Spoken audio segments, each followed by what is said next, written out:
मुख्यमंत्री रेवंत रेड्डी ने कहा, मूसी पुनरुद्धार परियोजना को लेकर मूसी रिवर फ्रंट एरिया को अंतर्राष्ट्रीय स्तर पर बनाया जाएगा।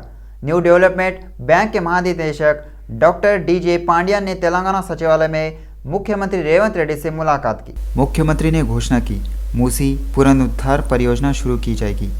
मूसी रिवर फ्रंट क्षेत्र को अंतर्राष्ट्रीय स्तर पर विकसित करने की योजना बनाई गई है। उन्होंने कहा, इस परियोजना को और भी बेहतर बनाने के लिए इस तरह से काम किया जाएगा, नदी की रक्षा की जा सके और नदी के पानी को स्थिर रखा जा सके, जिससे स्थानीय लोगों को फ़ायदा हो। साथ ही उन्होंने स्पष्ट किया, मूसी नदी का विकास पर्यावरण की रक्षा करते हुए प्राकृतिक संसाधनों से छेड़छाड़ किए बिना गैर प्रदूषणकारी तरीके से किया जाएगा। पांड्यान को उनका सहयोग करने को कहा गया। उप मुख्यमंत्री भट्टी विक्रमार्का की पत्नी ने खम्मम संसदीय क्षेत्र में आवेदन किया। इसके अलावा महबूबाबाद के लिए 9, नागर कर्नूल के लिए 8, वरंगल के लिए 6, भुवनगिरी के लिए 6, खम्मम के लिए 2 और निजामाबाद के लिए 3 आवेदन प्राप्त हुए। आवेदकों में वी हनुमंतराव खम्मम, चामला किरण कुमार रेड्डी भुवनगिरी, अकुला ललिता निजामाबाद, के नागेश, मंदा जगन्नाथम आदि उम्मीदवारों की दौड़ में शामिल है।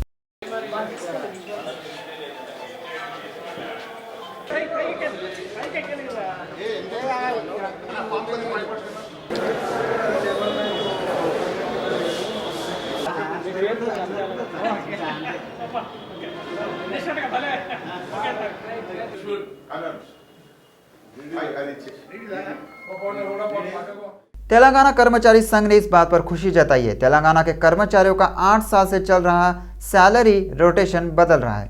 8 साल बाद प्रदेश भर के कर्मचारियों को पहले दिन वेतन मिला है और उन्होंने सरकार को धन्यवाद दिया। तेलंगाना कर्मचारी संघ के नेताओं रूबरू के दौरान अपने विचार व्यक्त किए। सरकार ने लोक प्रशासन के कार्यान्वयन में एक और कदम आगे बढ़ा है। सरकार ने 2 और गारंटी लागू करने की कवायद शुरू कर दी है। सीएम रेवंत रेड्डी ने सचिवालय में इनके क्रियान्वयन पर लंबी समीक्षा की। इसकी जानकारी विस्तृत रूप से समीक्षा के दौरान दी गई। ट्रैफिक पुलिस पर चालान के नाम पर परेशान करने का आरोप लगाते हुए ट्रैक्टर चालकों ने हैदराबाद पुलिस कंट्रोल रूम के सामने धरना दिया। उन्होंने इस बात पर दुख व्यक्त किया, ट्रैफिक पुलिस उन पर प्रतिबंध के नाम पर परेशानी पैदा कर रही है, जो विभिन्न क्षेत्रों में ट्रैक्टर चलाकर अपना जीवन यापन कर रहे हैं। मकान निर्माण के दौरान गिराए गए सामान को ट्रैक्टर चालक खुद ही ट्रैक्टर में ले जाते हैं। चालक समझाते हैं, कपड़ा बांध देते हैं ताकि सामान उसके नीचे न गिरे। तमाम सावधानियां बरतने के बावजूद ट्रैफिक पुलिस उन्हें सुबह 7 बजे से 8 बजे तक सिर्फ 1 घंटे की इजाज़त दे रही है। इसके बाद सड़कों पर दिखने पर फ़ोटो खींची जाती है और 2500 रुपये का चालान कर दिया जाता है। इस पर उन्होंने चिंता व्यक्त की। ड्राइवर ने कहा, वे जीवन यापन के लिए ट्रैक्टर चला रहे थे, लेकिन ट्रैफिक पुलिस के चालान के कारण उन्हें अपनी आजीविका से हाथ धोना पड़ रहा है। भारतीय जनता पार्टी ओबीसी मोर्चा के राष्ट्रीय अध्यक्ष एवं राज्यसभा सदस्य डॉक्टर के लक्ष्मण ने कहा, निर्मला सीतारामन द्वारा लोकसभा में पेश किया गया अंतरिम बजट विकासशील भारत का प्रतीक है, आज का युवा आकांक्षाओं का प्रतीक है। यह बजट 2047 तक भारत के विकसित देश बनने की गारंटी होगा। डॉक्टर के लक्ष्मण ने कहा, नरेंद्र मोदी की सरकार गरीबों, युवाओं, रोजी रोटी कमाने वालों और महिलाओं के कल्याण को प्राथमिकता दे रही है। सभी क्षेत्रों को विश्वसनीयता देने वाला बजट है। नरेंद्र मोदी सरकार 4 करोड़ किसानों को बीमा सुविधा प्रदान करके ग्रामीण स्तर पर समावेशी विकास लाकर, खिलाड़ियों का आत्मविश्वास बढ़ाकर और युवाओं को बड़ा बढ़ावा देकर एक कदम आगे बढ़ रही है। उन्होंने कहा, प्रौद्योगिकी के क्षेत्र में अनुसंधान और रचनात्मक के लिए 1 लाख करोड़ रुपए का कोष स्थापित करना महान परिवर्तन का स्तंभ है। किशन रेड्डी ने कहा, मोदी सरकार ने इस बजट में पिछले 10 वर्षों में ज्ञान के नारे के साथ काम किया है। इसी का परिणाम है कि गरीब में काफ़ी कमी आई है और विभिन्न क्षेत्रों में व्यापक विकास संभव हो सका है। किशन रेड्डी ने कहा, यह बजट विकसित भारत के महत्वाकांक्षी लक्ष्यों को दर्शाता है। उन्होंने कहा कि यह बजट अमृत काल में भारत द्वारा हासिल की जाने वाली प्रगति को निर्दिष्ट करने के लिए डिज़ाइन किया गया था। उन्होंने स्पष्ट किया, यह चुनाव जीतने के उद्देश्य से बनाया गया कोई लोक लुभावन बजट नहीं है, बल्कि यह देश के विकास और लोगों के कल्याण को ध्यान में रखकर बनाया गया बजट है। तेलंगाना बीसी कल्याण मंत्री पोन्ना प्रभाकर ने स्पष्ट किया है, कांग्रेस सरकार बीसी जाति जनसंख्या जनगणना के लिए प्रतिबद्ध है। बीसी वेलफेयर एसोसिएशन के तत्वाधान में सोमाजिगुड़ा प्रेस क्लब में तेलंगाना राज्य व्यापक जाति जनगणना के लिए बीसी बुद्धिजीवियों और शिक्षित जाति संघों की भूमिका विषय पर एक गोलमेज बैठक आयोजित की गई। बीसी वेलफेयर एसोसिएशन के अध्यक्ष जाजुला श्रीनिवास गौड़ ने कार्यक्रम की अध्यक्षता की और मुख्य अतिथि मंत्री पोन्नम प्रभाकर, न्यायमूर्ति चंद्र कुमार, पूर्व IAS अधिकारी चिरंजीविलु, बीसी आयोग के पूर्व अध्यक्ष BS रामुलु, चिन्ना श्रीशैलम यादव और अन्य थे। उन्होंने बीसी जाति की आवश्यकता और बीसी के सामने आने वाली समस्याओं के समाधान के लिए उठाए जाने वाले उपायों पर चर्चा की। प्रभाकर ने बीसी की समस्याओं को पारदर्शी तरीके से हल करने के लिए काम करने का वादा किया। उन्होंने आलोचना की संयुक्त आदिलाबाद जिला बहुत पिछड़ा है। पिछली सरकार ने इस जिले को ताज़ा पानी भी उपलब्ध नहीं कराया था। उन्होंने समस्याओं को मुख्यमंत्री रेवंत रेड्डी के ध्यान में लाने का वादा किया। मुख्यमंत्री ने इंद्रवेली में सार्वजनिक बैठक में बड़ी संख्या में लोगों को शामिल होने का आह्वान किया है। उन्होंने कहा वह आदिवासी महिला है, वह भाग्यशाली है। उन्हें आदिलाबाद जिले का प्रभारी मंत्री बनाया गया, जहां बहुत सारे आदिवासी हैं। इस क्षेत्र का विकास ही उनका लक्ष्य है। टीपीसीसी चामला किरण कुमार रेड्डी ने भुवनागिरी संसद के लिए तेलंगाना कांग्रेस पार्टी की उम्मीदवारी पेश की है। इस कार्यक्रम में टीपीसीसी प्रवक्ता भवानी रेड्डी, टीपीसीसी प्रवक्ता सुधीर रेड्डी, बीमा अध्यक्ष पवन मल्लाडी, टीपीसीसी मीडिया समन्वयक वचन और श्रीकांत यादव और अन्य ने भाग लिया। बीआरएस प्रमुख और तेलंगाना के पूर्व मुख्यमंत्री केसीआर ने शपथ ली। जब वे विधानसभा पहुंचे तो बीआरएस के प्रमुख नेताओं ने उनका स्वागत किया। केसीआर सीधे विधानसभा अध्यक्ष के कक्ष में पहुंचे। स्पीकर ने उन्हें विधायक पद की शपथ दिलाई। केसीआर जब विधानसभा आए तो पार्टी के सभी विधायक वहां मौजूद थे। हालांकि गौरतलब है, हाल ही में सीएम रेवंत रेड्डी से मुलाकात करने वाले विधायकों में शामिल प्रभाकर रेड्डी और प्रकाश गौड़ वहां नजर नहीं आए। दूसरी ओर केसीआर को लेकर ऑपरेशन के बाद काफ़ी हद तक स्वस्थ नजर आ रहे हैं। हाथ की छड़ी के आधार पर वो बिना सहायता के चल रहे थे, बहुत सक्रिय लग रहे थे। गौरतलब है कि पिछले 10 साल तक मुख्यमंत्री रहने के दौरान विधानसभा के गेट नंबर 1 से सफ़र करने वाले केसीआर गेट नंबर 2 से विधानसभा में आते थे। तेलंगाना राज्य के गठन के बाद वो पहली बार विपक्ष के नेता के रूप में विधानसभा में पहुंचे। विधायक पड़ी कौशिक रेड्डी ने रेवंत सरकार पर जमकर हमला बोला। उन्होंने कहा केसीआर ने विधायक पद की शपथ ले ली है और अब खेल शुरू होगा। विधायक ने टिप्पणी की है कि केसीआर खेल देखेंगे। उन्होंने कहा सरकार ने मेडिकल स्टाफ की जो नौकरियां दी है वो पिछली सरकार ने दी थी। रेवंत रेड्डी ने वादा किया है कि 6 गारंटी को लागू करने की मांग की। उन्होंने चुनाव में कहा था ग्रुप 1 का नोटिफिकेशन दिया जाएगा। कहा गया ग्रुप 1 का नोटिफिकेशन। उन्होंने आलोचना की रेवंत रेड्डी झूठ के आधार पर सीएम बने।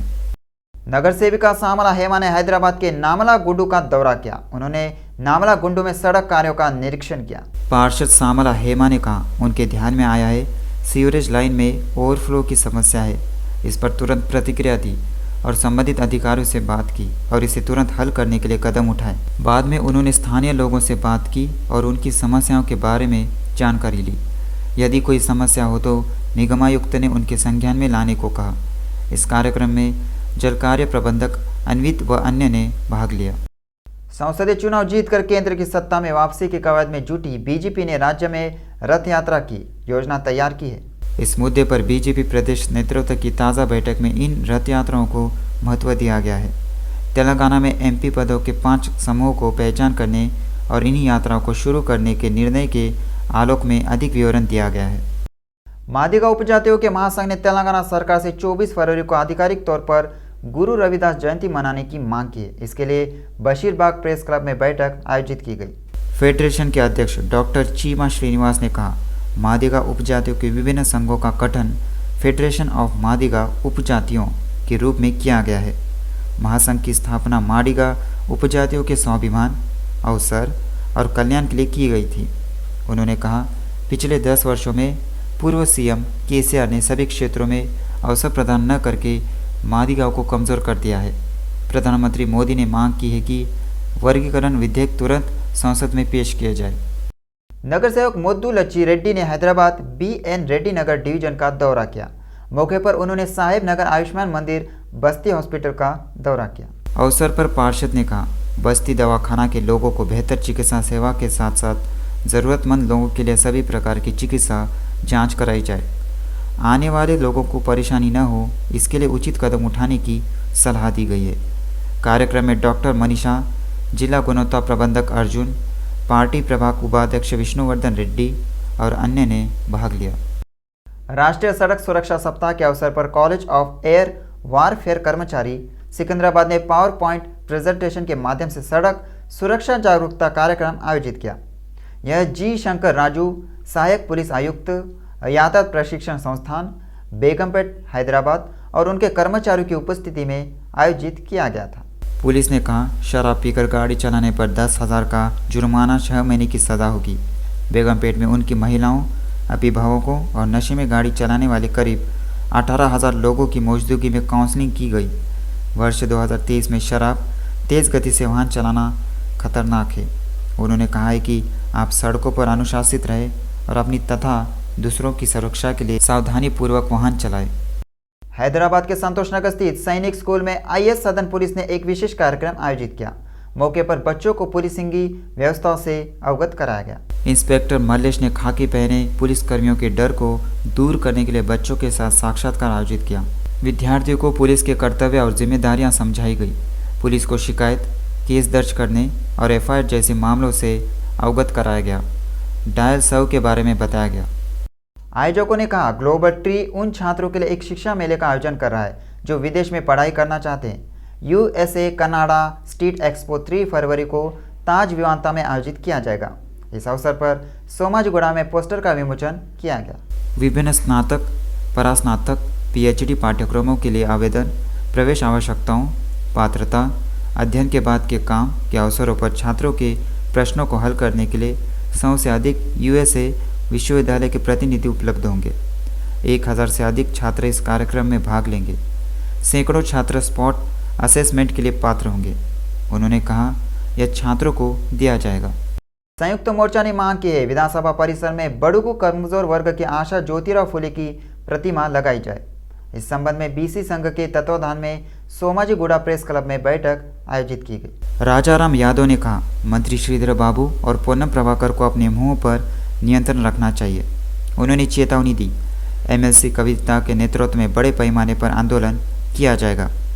हाल ही में कविता ने विधानसभा में ज्योतिराव फुले की मूर्ति लगाने की मांग की थी। यह कोई राजनीतिक मांग नहीं थी, बल्कि लोगों की इच्छा के अनुसार उन्होंने विधानसभा अध्यक्ष के साथ याचिका दायर की थी। उन्होंने कहा, इसी माह इंदिरा पार्क में महाधरना दिया जाएगा। नाचाराम डिवीजन में अन्नपूर्णा कॉलोनी में वेस्ले स्कूल को जाने वाला रास्ता बंद कर दिया है।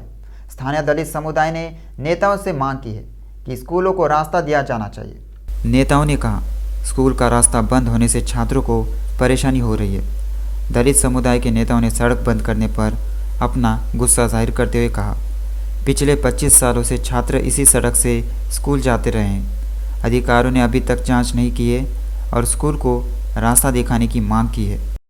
स्थानीय भाजपा नगर सेवक आकुला श्रीवानी ने सरूर नगर मंडल के भगत सिंह नगर में लोगों की नागरिक समस्याओं और त्वरित समाधान के लिए इवनिंग ड्राइव में भाग लिया।